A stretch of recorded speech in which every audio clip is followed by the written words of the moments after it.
La loi Rebsamen a permis la mise en place des délégations uniques du personnel aux entreprises de moins de 300 salariés. Mais qu'en est-il pour les entreprises de plus de 300 salariés?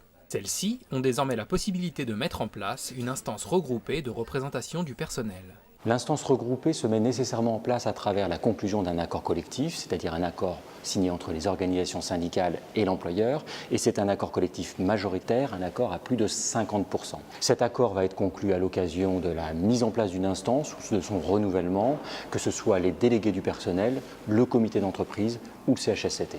L'accord a pour objet de définir le périmètre du regroupement et de fixer les modalités de fonctionnement de l'instance regroupée. La liberté laissée aux négociateurs est assez grande.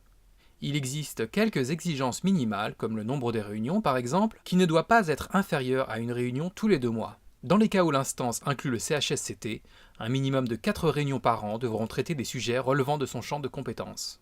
C'est un accord qui porte exclusivement sur le fonctionnement de l'instance regroupée, nullement sur les attributions des différentes instances qui vont composer ce nouvel ensemble. On peut regrouper 2 ou 3 des instances traditionnelles, ce qui, en somme, donne lieu à 4 formules possibles.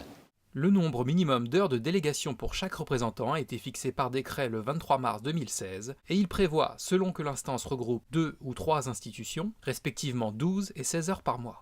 Avec la loi Rebsamen, syndicats et employeurs ont désormais un dispositif pour mettre en place une structure sur mesure adaptée au modèle d'organisation de leur entreprise.